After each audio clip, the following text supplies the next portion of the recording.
Hello, my name is Kai, and I am a bit of a rambler. I like to travel, learn, and tell stories. And today we're going to ramble on, just talk about what's been going on.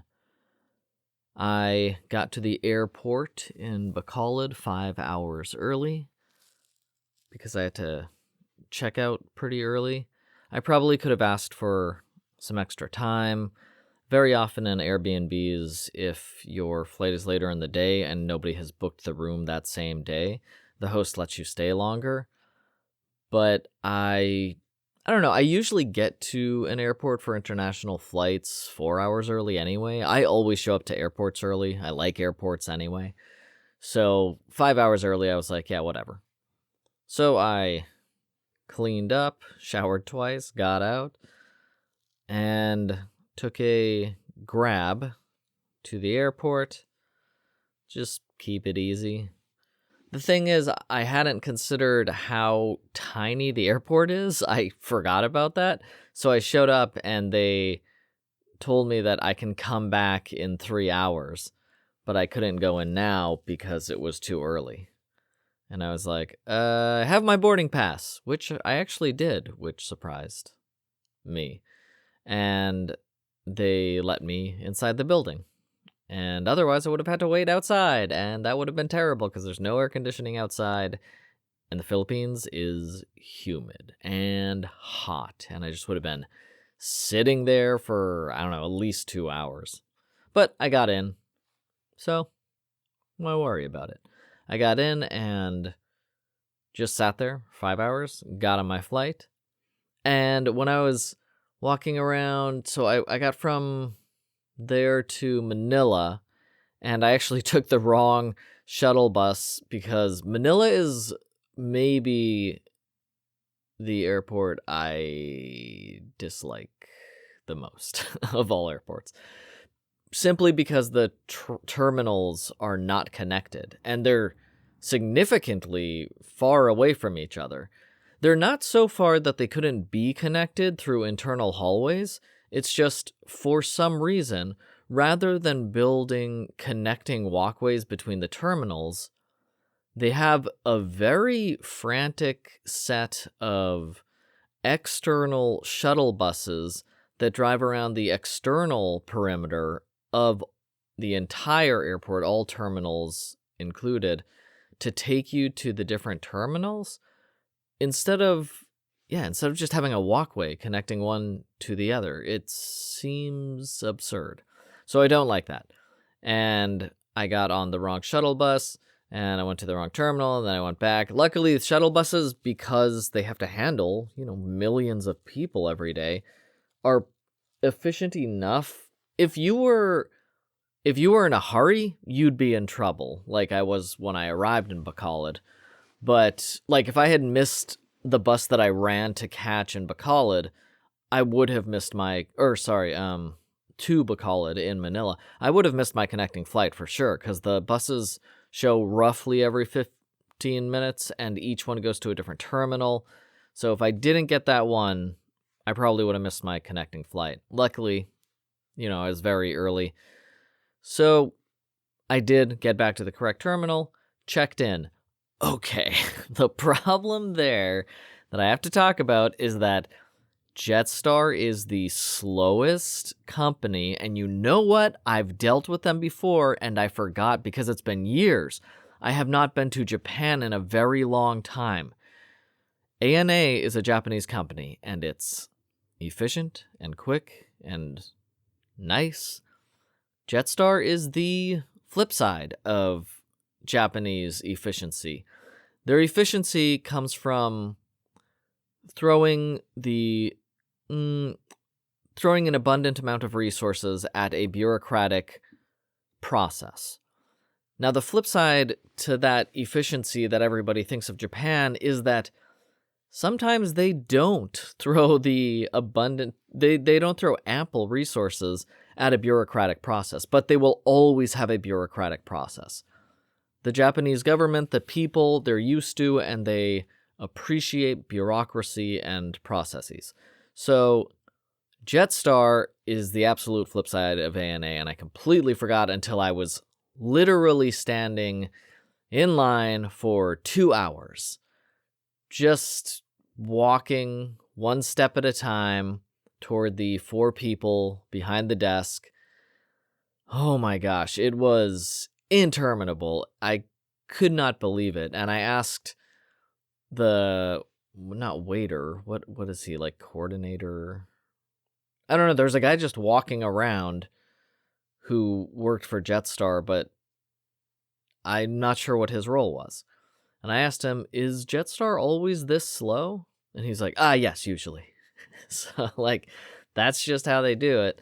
And then I remembered that the last time, I'm still not sure, but I remember there was one very, very, very slow Japanese company, and they'll weigh 1 bag, and then if you have 2 bags, they'll weigh 2 bags, and they'll check your passport, and then they'll check your passport for the first flight, and then they'll check your passport for the second flight.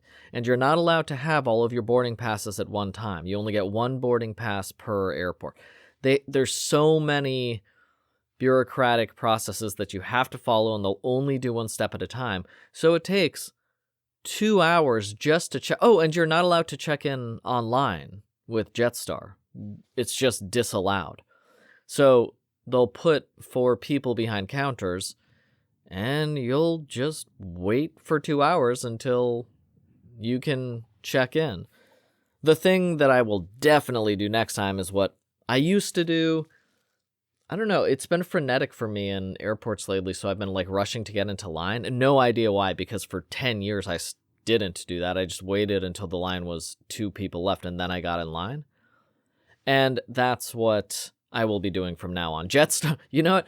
All the awful time wasting of Jetstar that I had to go through this flight, I remembered, oh wait, you never used to wait in line. You would just wait until the line got short enough that then it was convenient for you to get up. And I will be doing that from now on again, for sure. I'm not sure why exactly I stopped doing that, except that South American airports were very convenient. So maybe I just didn't need to do that last year because the South American airports were so efficient. I don't know. Yeah, that might have been it, because I remember I had a few airports and then I was just through right away. And then Indonesia was very nice, so I haven't had to deal with such a slow, unnecessarily slow. The Jetstar must be the last airline. It's certainly the last airline I've heard of that prohibits online check-in. That seems crazy. That seems like a relic of 50 years ago, where they're like, no, don't use the newfangled internet. Okay, that's enough. Jetstar really irritated me because they're deliberately slow for zero reason. They also don't let you bring water through security, but they do let you refill after, so that's fine. Okay, so I was still in Manila, checking into Jetstar, and one of my favorite things to do, because I am crazy about Decathlon, the sports store. Now, they're not what I remember. I still like Decathlon, but I think a large part of my favor toward them is based on how amazing their 10-year-old products. You know what? No, geez, that rucksack I have, it must be 14 years old now, and it works perfectly. It's fantastic. And I have gone into Decathlon the last 2 or 3 years, checking if there's just a new one of it, if there's like the exact same model or an improved model. But all of the new rucksacks do not catch my fancy, I will say, of Decathlon. And sort of like cosmic proof of this is that very often when I'm in Decathlon, even though I know that my model of Decathlon rucksack has not been produced in a very long time, I'll be walking through an airport and I'll see someone with the exact same color scheme model of my Decathlon backpack, gray with blue straps and buckles and a couple side pockets. I see people using that backpack that I also have constantly in airports, and I was very happy to see one in Manila. I was rushing to the security, and there was a girl with my model of backpack, and I wanted to be like, backpack, but I was rushing to security because Jetstar took 2 hours to allow everybody to check in. And so I was just like, yes, cool, happy to see my model of Decathlon backpack still going strong a decade after she bought it probably, and hers looked new. Mine has looked new for a very long time, but I put like patches and coins and like decorations on mine, and I've actually had to sew a zipper so that it stays in place recently. Hers looked like new, so new that I was like, wait, are they selling it again? But if you take care of it, I mean, mine looked absolutely new until maybe 2 years ago or so. No, the zip broke in Guatemala 1 year ago. 1 year ago is when I would say my bag stopped looking completely new. But hers looked new, and I'm going to stop by the next decathlon country I'm in. Japan does not have decathlon. And see, maybe they did produce it again. I doubt it. There's no way they could make the exact same backpack 10 years later. Okay, I'll check. Going through security was an ordeal in Manila. The security guard decided he had to pick up this microphone I'm talking into and take it out. And I was like, oh, no. Because it's an expensive, fancy microphone. And people don't touch it because it looks expensive and fancy. And when he did that, I was like, stop. And he listened, and I told him, like, be very careful. That's very expensive. And it's not crazy, but I just don't want people to break it. So I tell people, if I don't want someone to break something, I'll just tell them it's expensive. Because it's expensive. It's a lot of trouble to replace certain things. And he was careful with it, but I was pretty gobsmacked he took it out. And then my fault, I did not buckle the microphone case shut and picked it up. And 3 steps away from the security guard station, the front cover of my little briefcase that carries all my microphone stuff opened, and my brain realized it like in a half a second, instantly knew what was happening, and it told my body what to do, and I kneeled down slowly and swung the little microphone briefcase out away from me, which means the bottom part, not the top faceplate, would be lowering down toward the floor, and I just reached the ground in the perfect speed and velocity, and it landed pretty comfortably on the ground, and the top opened up, the cover, and opened up, and nothing fell out of its foam casings.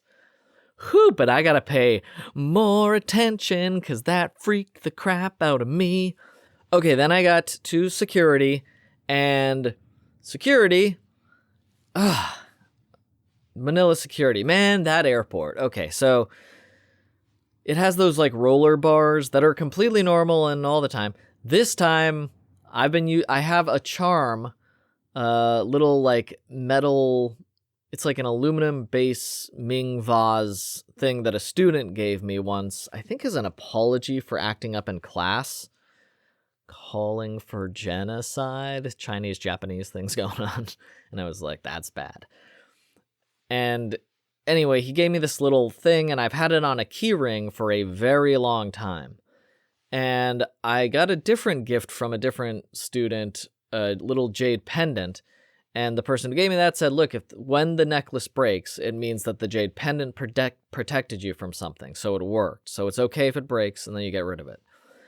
So in this security place, right before that crazy briefcase where my microphone almost fell out and I would have been quite upset and sad, my little Ming vase charm got caught in the rollers, and they do not go out at the Manila airport. They're like car crushers, and they just ripped it right off the backpack. And for a second, I knelt down to get it, and then I was like, no. Okay, so it just protected me from something. And look, I don't believe in any superstitions or anything. I just like thinking about things this way. But honestly, if someone like, do you believe this charm protected your microphone? No, I do not at all. I just like this coincidence. Ripped off the charm, and then like 2 minutes later, my microphone case opened, and a lot of stuff could have been ruined, and it wasn't. And I like that synchronicity. Let's move on. Next, I go from Manila, I get on the plane, I go to Tokyo. This was Manila, Tokyo, and then Matsuyama. And in Tokyo, I was worried because I've traveled in Japan before with a microphone, or rather, I've traveled through Tokyo Airport, Osaka Airport actually, with this microphone stand, and for an insane reason I cannot explain, you're not allowed to bring pipes over 40 centimeters on the plane, or something like that. It's some number like that, 35 centimeters, whatever it is. And so I think I had to actually check my bag at Osaka, and I hate checking my bag because I don't trust airline employees to not lose my things, and they have lost things before, so I like carrying my stuff with me as much as I can. This time I didn't have to deal with that. I was in Tokyo, not Osaka, but it has been years since I've actually been checked on the weight of something, and the girl the flight attendant who was checking me in behind the counter in Tokyo said, okay, please put your things down, and I didn't put as many things in my luggage jacket as I usually do, because I haven't had to deal with that issue in quite a long time. So when she said that, I was like, ew, maybe. And it turns out I was 2 kilograms over. I was 9 kilograms, and you're only allowed 7 kilograms between two pieces of luggage. And she was like, I'm sorry, you can't have... And I was like, okay, no, I know. But my plane was late, and the next plane was early in Tokyo, so I had to hurry up. And I was just like, I know. And I opened my rucksack, took out my laptop, put my laptop into... and when I took it out, the flight attendant behind the counter was like, oh no, I'm sorry, you can't just rearrange it because it weighs too much. And I was like, I know. And I put it into my jacket right in front of her, and then just stood up with my jacket on, and the laptop's in my jacket. And you cannot weigh clothing. They can only weigh baggage. I usually don't do it in front of them because I don't want to give up the jig, and I don't want to, I don't want to show off or anything. I'd rather just pack everything in my jacket luggage ahead of time, but this was 2 kilograms over. I had to get to the security in Tokyo immediately, and because it's Jetstar, I was forced to check in person. And so now I had 40 minutes before the flight took off, and I had to still get through security. And so I just took out my laptop, put it in my back pocket, stood up, and then it said 7 kilograms because my laptop's 2 kilograms. She was like, okay, and gave me the ticket, jacket luggage for the win again. I got my ticket, got through security in 10 minutes, got to the boarding gate. 10 minutes later, there were 20 minutes till the plane took off.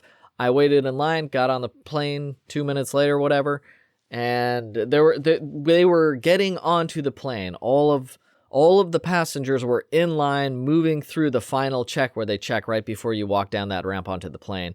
And I walked right into them, gave them my pass, got on, and then I made it to Matsuyama. And honestly, things have been amazing since I got to Matsuyama. It's been everything. Okay, the only problem that I will talk about is that the house I rented an entire house. It's for audio. I like to quieter place. And I usually backpack across Japan. This time I decided, since I was going to finish the first 100 episodes of this podcast, that I would rent a house and make sure it was quiet. And oh boy, I chose a house just because it was on this super tiny town. I thought that would be fun. It's loud. I'm one row of houses away from a highway, And usually in Japan, like in Tokyo, that's far enough away you're not going to hear many traffic noises. I'm just unfortunate. I chose the wrong house. It's loud here a lot. I'm recording this at 3:40 in the morning because there's less traffic on the highway. But you'll probably still hear a few things. It's pretty loud because of the road. Part of that is 100% because Japan is so quiet, so that when a car does go by, you can hear it. But if I was one extra street over, because I walked here through, there would probably be no problem. But I just picked a house too close to the highway. I thought because it was one row of houses away, maybe two, that it would be okay. But I was wrong. That's the whole story. So it's louder here than I want, but Japan itself, amazing. Like, it's not loud here. It's so quiet. It's so quiet that when I got off the mountain the other day, I heard a warbly whistle flappy thing, and I was like, what? And I looked behind me, didn't see anything, but I could still hear this noise, and I looked up, and I was hearing the wings of a flock of geese or ducks flapping over me. That's how quiet it is in Japan. You can hear ducks and geese wings flapping over you. Totally crazy. So I love that kind of stuff, and I remember that kind of stuff from hiking through Japan and living in Japan before, and it's cool to be back. It is cool to be back. There's stuff I really like about being here. The only complaint is that I have to listen to cars go by fairly often. And despite that slight inconvenience, I have been having a ball in Japan. In fact, let's rewind. So I get on my plane, I get into, Matsuyama, and then the first thing I do is go into convenience stores. I've been looking up SIM card stuff. I've never had a SIM card in Japan before. It seemed like a lot of trouble, and I was just walking across the country, so I didn't really need one. I'm literally just walking across the country, so there was no reason to have a SIM card.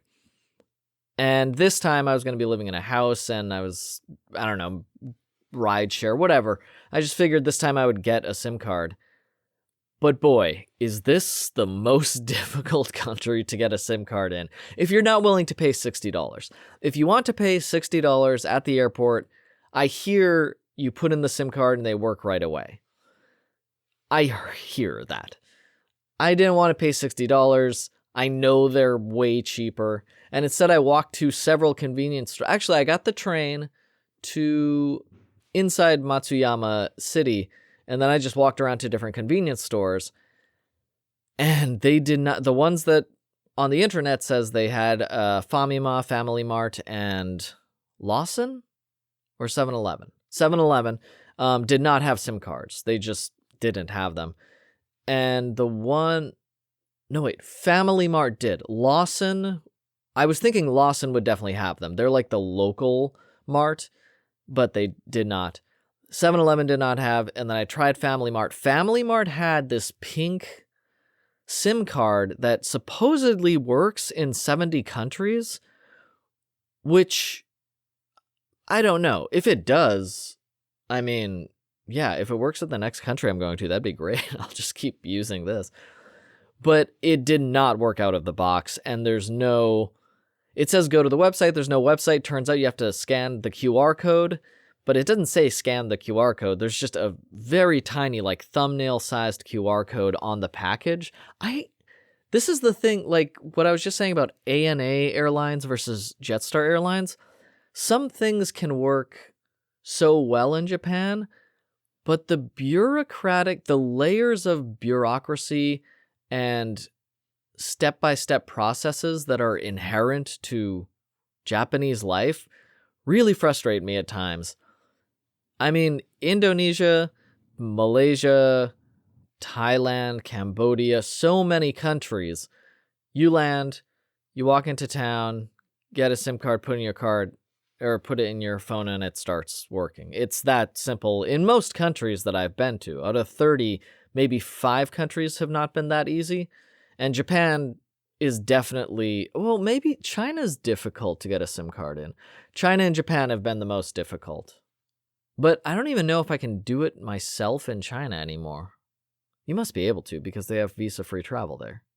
But anyway, Japan is certainly number 2. I had to change my access point name settings, which if you've never heard of APN settings, it's how your phone connects to the cell towers nearby. So you can have a perfectly well-functioning SIM card, but if the company that provided you with that SIM card is too lazy to automatically put the settings on the SIM card, you have to manually enter them yourself. And of course, that's not in the instructions. It's not in the package or anything.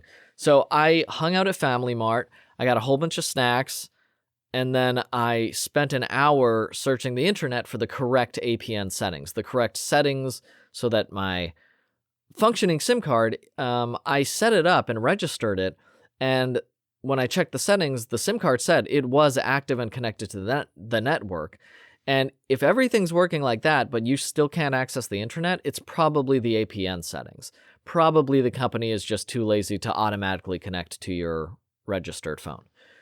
So I searched on the internet, APN settings, this SIM card, Japan, and I found them, and it said I was connected to Hong Kong, even though I was in Japan. And I was like, whatever, because now the phone works. But it worked, so that was great. That was the last major hurdle I had to get through. And as soon as I did that, I got several beers, convenience store beers, and convenience store snacks in Japan are my favorite. So I was already excited to get my SIM card because I was like, hey, you have a house. SIM card's the only thing you have to worry about. Once you have that, you can just party and hang out and chill and enjoy yourself.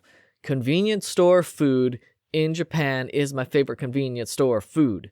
There's so much good food. There's black pepper roasted beef, and there's smoked duck, and there's grilled bacon and edamame, and there's so many onigiri, and they have really terrible sushi that I never get. That's the only thing. Don't get sushi from 7-Eleven, but get the sushi from the supermarkets. Oh, baby. They have 50 different little packaged meals and 20 of these little beef jerky and dried squid bits that you can chew on, and dry cured ham. Oh man, there's this great air dried ham I love. They have prosciutto. There's so much good, tasty, cheap food in the convenience stores. And then they have easily 100 different types of beer in any convenience store in Japan. So once I got that SIM card working, I was like, boom, time to live like a king, baby. And ever since that day, how long have I been here? 9 days now? Don't know, can't remember. It's been roughly 9 days, and I've just been throwing around the no-fee credit card and getting konbini, convenience store snacks, every day with a few beers almost every day. Loving it, because the food tastes good. It's healthy, like the onigiri. If you get the healthy stuff, it's all just tasty, easy, accessible, yummy food. And I actually, when I picked this house, I was like, ooh, it's not really close to any big supermarkets, but it's right next to 2 different convenience stores, one Family Mart and one 7-Eleven. And I was like, well, to be honest, I'll just eat at those. I'm fine getting the food from those. And it has been pretty nice. I'm like, oh, I don't want to walk all the way to the supermarket. I'll just go to a Family Mart again. Just going there and getting some more grilled scallop strips and another shochu highball. It's pretty fun. It's pretty fun living next to, having these konbinis with really tasty, cheap foods in them. I just had an onigiri that was yuzu, shoyu, fish, and salt, or something like that. Yuzu, fish, shoyu sound correct. and some spices. And an onigiri is like a rice triangle packed into a triangle shape, and then the stuff's on the inside. So wrapped in seaweed. It's so good. It's so tasty. And I can buy that for 60 cents at the convenience stores here. That's also, one thing's going on. Last time I was in Japan, 100 yen was $1. This time I am in Japan, $1 is 60 yen. So every $3 I spend, I'm saving $1 here compared to the last time I was in Japan. It's insane that the US dollar is doing this well, considering the disastrous policy decisions of late. But you know what? Gift horse in the mouth. So I am enjoying the advantages that my USDs have right now. And one thing I like about the convenience stores is they all have like Legend of Zelda tunes playing all the time. Not literally from Legend of Zelda, but like when the door opens, it goes do do do do do, and it sounds like Link's opening a chest. And when you're walking around, it's like dun do do do dun dun do do do. It just sounds so much like a video game from like a Nintendo video game. I kind of like that, although it can wear on you after a while. But it's fun. For convenience store music, they do it fairly well, I would say. When I took the train into the city, I asked a man in Japanese if I was waiting on the right platform, and he said I was, and then this old lady walked up. She was like, yes, this is the correct platform. And then she was like, are you from America? And she spoke like a little bit of English. And I talked with this lady who was super cool the whole train ride into the city. And we talked about pickling vegetables, which I like to do. She has a house. I think she was saying she has like a hostel style house, but she built her own house, she says, when she was like 75 years old. She used to be a traveler, so we got on really well. And it was just this really fun conversation with some random lady I met at the train station. Oh man, there's a bunch to talk about. I didn't know the airport would take up so much time, but it was such an arduous process. But next time I will talk to you about the public bath I went to and this cool yakitori spot and some other cool stuff. But I'm going to stop here for now and maybe go grab a beer. Maybe fall asleep, actually. It's almost sunrise. If you want to talk to me, hit me up at bitofarambler@gmail.com or bitofarambler on Lemmy or Blue Sky. I will answer. I'm just hanging, just doing the thing over here. Hope you are having a great day, and thank you so much for listening. I will talk to you anon.